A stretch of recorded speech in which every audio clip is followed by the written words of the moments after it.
Қайырлы күн YouTube каналының көрермендері. Бүгін сіздерге Тарих мектебі каналы жаңа тақырып ұсынады. Алдымен каналға тіркеліп, подписация бөлімінде жазылып қойыңыз. Бүгінгі біздің сіздерге ұсынатын тақырыбымыз Батыс түрік қағанаты деп аталады. Олардың негізгі аумағы Қаратаудан Жоңғарияға дейінгі ежелгі үйсін жерін мекен еткен еді. Батыс түрік қағанаты 603-704 жылдар аралығында оңтүстік шығысында Іле мен Шу өзендері, оңтүстік батысында Тарым және Амудария өзеніне дейінгі аралықты, солтүстік шығысында Есіл мен Ертіс өзендерінің жоғарғы ағысын және солтүстік батысында Еділ мен Кубан өзенінің төменгі ағысын қамтып жатқан аймақта орналасқан еді. Оның орталығы Суяб Шу өзенінің бойында орналасса, жазғы ордасы Мыңбұлақ қазіргі Жамбыл облысының территориясында орналасуы мүмкін. Қарапайым халқын Онық Будын елі деп атайды. Оларды Шу, Іле өзендері бөліп тұрды. Онық Будынның құрамына 5 Нушайби, 5 Дулу тайпалары қалыптасқан еді. Батыс түрік қағанатының құрылуы туралы мынандай дерек бар. Батыстан біз мүлде басқаша суретті көреміз. Ол жақта түріктер үркердей аз болатын. Иштеми хан өзімен бірге қанша нөкер ертіп кетсе де, олар бәрібір бағындырылған облыстарда теңіздің тамшысындай ғана болатын. Жетісу мен Шу алқаптарының, Еділ мен Куманның төменгі жағынан, Ертіс пен Есілдің жоғары жағының көшпелілері Ашина әулетін адал, ақ көңілмен қарсы алды. Сол сияқты Тәрім мен Амудария өңірі, көгалды нулы аймақтарының халқы тіпті Гиндукиш пен Кавказ жоталарының тұрғындары да тап сондай пейіл көрсетеді деп дерек келтірілген. Батыс түрік қағанатындағы айтылып отырған Иштеми, ол түрік қағанатының территориясын Батыс Европаға дейінгі қамти алған қағанның бірі еді. Ең алғашқы Батыс түрік қағанатының қағаны Тардуш, немесе деректерде Дато деп аталады. Ол 603-610 жылдар аралығында Батыс түрік қағанатын басқарды. Түркітанушы Лев Гумилев ол туралы былай дейді. Иштеми қаған өлгеннен кейін билікке баласы Таруш келді. Оның тұсында Батыс түрік қағанаты түпкілікті жеке мемлекетке айналды деп дерек береді. Тардуштан кейін билікке Шегу қаған келеді. Шегу қаған шығыстағы шекарасын Алтайға дейін, батыс шекарасын Тарым өзенінен Памир тауларына дейін жорық жасап басып алған қағанның бірі. Келесі қаған Тон. 618-630 жылдар аралығында Батыс түрік қағанатының негізін күшейткен тұлғаның бірі. Тон қағанның негізгі сыртқы мақсаты батыстағы елдерді бағындыру еді. Сол мақсатта 627 жылы Иранға қарсы Византиямен одақ құрады. Басқару жүйесін қайтадан құрып, оның ішіне жаңа термин селифтерді енгізеді. Селифтер әскерді азық-түлікпен қамтамасыз ету үшін қарапайымнан халықтан салық жинаушылар еді. Қытай шежіресінде былай деп аталады.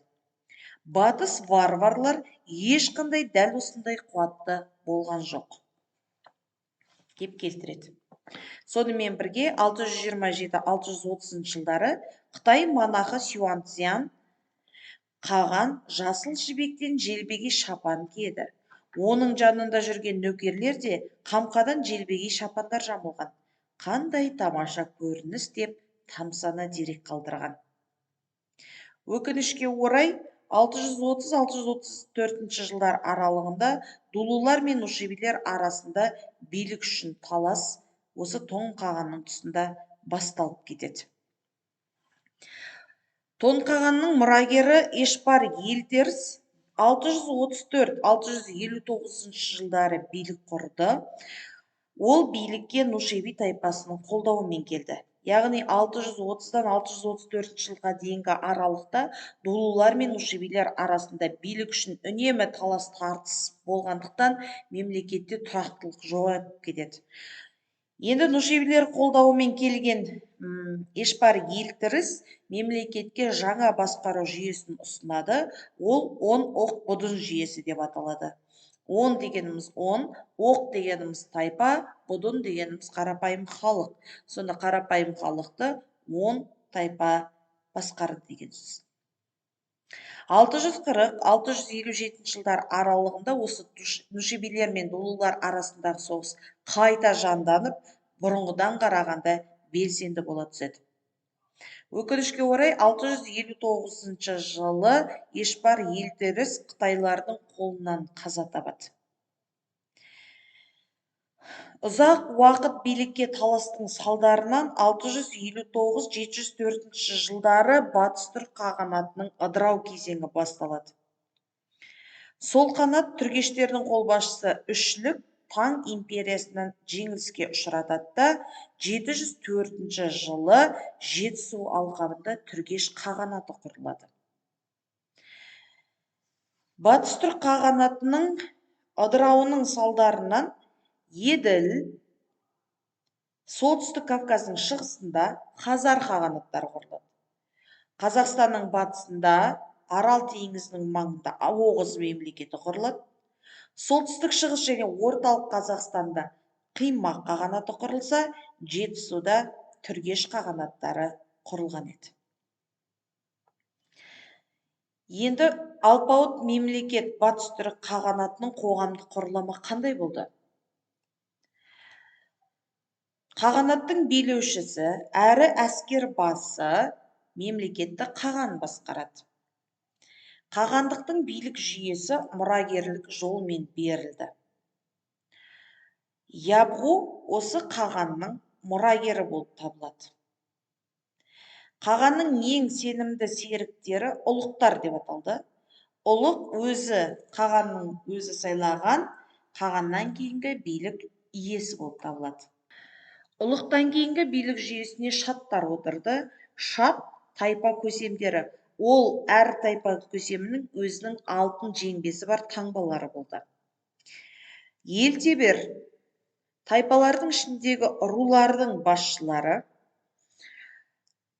Ұлы жібек жолы бойымен өткендіктен ол жерде ірі қалалар құрылған болатын. Осы қала әкімдерін тархандар деп атады. Бұйрықтар сот қызметшісі қызметін атқарса, жергілікті жердегі қағанның негізгі тіректері бектер деп аталды. Түмен басы, әскер басы деген сөз, әр түмен басында 10 мыңнан әскер болды. Түмен басы өзінің әскерін 100 басы, 10 басы деп бөлшектеп басқара алатын еді. Бұдан өзге қағанаттың құрамында қара будундар бар. Ол қарапайым халық, яғни малшылар, егіншілер, қолөнершілер еді. Батыс түрік қағанатының қоғамдық құрылымына кірмейтін тағы бір бөлшек түрі бар. Олар таттар. Тат, құл деген сөз. Бассыз бөрік болмас, татсыз түрік болмас деген сөз тіркесі осы Батыс түрік қағанаты кезеңінен қалып қойған екен. Сонымен қатар, соғыста ерлік көрсеткендерге қатардағы жауынгер не ақсүйек тобынан болса, оған ер деген атақ беріледі екен.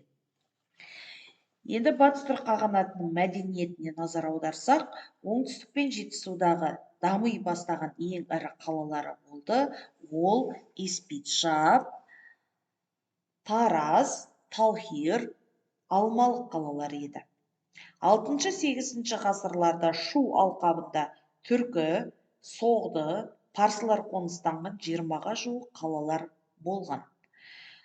627-630 жылдары Тон қаған сарайында болған Қытай монахы Сюанцзян тағы да мынандай дерек келтіреді.